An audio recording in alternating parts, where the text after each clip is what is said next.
Scott, what led you down a different road after STS-118 to begin training for a ride to the space station in a Soyuz vehicle and training to become a space station commander? And for Mark, why did you remain on a shuttle path rather than following your brother's footsteps to go for Soyuz and Russian training? After STS-103, one of the crew members on 103 was Mike Fall, who was also at the time, doing double duties as a, associate center director, I think was his title. And, he thought I would be a good person to be the, what's called the director of operations in Star City. So, we talked about that, and I decided that maybe, that'd be a good experience. Never intending to get on this space station track as soon as I did. I thought my career would be flying a couple shuttle flights as a pilot, and then a couple as the shuttle commander, and then later maybe flying a long duration flight. But then, after I was the DOR, Director of Operations in Star City, for, I don't know, about 9 months, soon after I got back, I thought I was going to, get assigned as a pilot again, but for whatever reason, the chief of the astronaut office decided to ask me to be a backup for Expedition 5, and the plan was for me not to fly as the prime, but just be the backup. And he said he would then assign me as the commander of a shuttle flight, and then the commander of the space station. Actually wound up, being true. What he said was the plan for me, but it just, because of the Columbia accident, obviously took much longer. But it wasn't really something I was particularly interested in at the time. I would have rather flown the 2 pilot flights and 2 commander flights, but being just a military type of guy I am, I couldn't say no. And I said, well, if that's what you want me to do, that's what I'll do.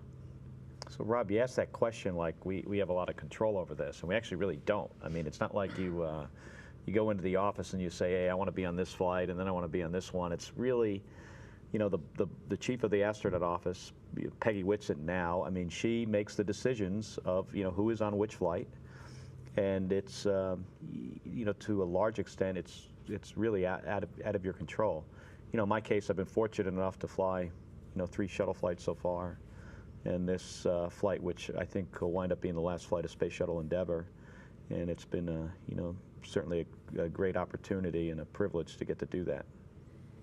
Scott, how different is it going to be when you strap into a Soyuz vehicle, knowing you're basically a passenger in the right seat, heading uphill with your knees up in your throat, very tight capsule, Mercury style basically, Gemini maybe at the most. What do you think that's going to be like in contrast? Well, I'll certainly have a lot less to do than during that time in the Soyuz than on a shuttle ascent or entry for that matter. As the flight engineer number 2, you're sort of a passenger. You do have some responsibilities, but you're it's kind of like being somewhere between mission specialist number 1 on a shuttle and sitting on the middeck. Your role.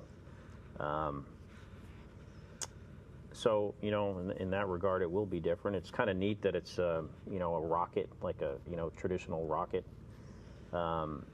So it'll be good to have that experience, especially as we move on to, a new vehicle after the space shuttle program. Mark, you're going to be traveling to the Baikonur Cosmodrome in Kazakhstan to watch your brother's launch. What do you think that's going to be like for you? I've only been to Russia once, and it was a long time ago, so I'm looking forward to that. I'm actually taking Russian classes right now to see if I can get a little bit of Russian language ability. I kind of quit. I quit last week, but I did a couple months. For me, it's really a great opportunity to not only see another space launch with people on board, but to see my brother climbing into the Soyuz and launching from another country. I mean, it's going to be amazing. I think at least one of my parents are going to be there, one of our parents, a lot of friends, some other family members. So it's really something I'm really looking forward to. And for you, Scott, knowing that your brother's there, not necessarily next to you, but certainly in spirit? How's that going to be from a support standpoint mentally for you? That'll be great, and you know, I'll have friends and other family members there. He's going to be one of the family escorts. Hopefully, at least one of my kids will be there, and so it'll be good that he's there. You know, with my daughter. And then if something happens to him, just like accidentally, you know, and he can't fly, he's got another backup.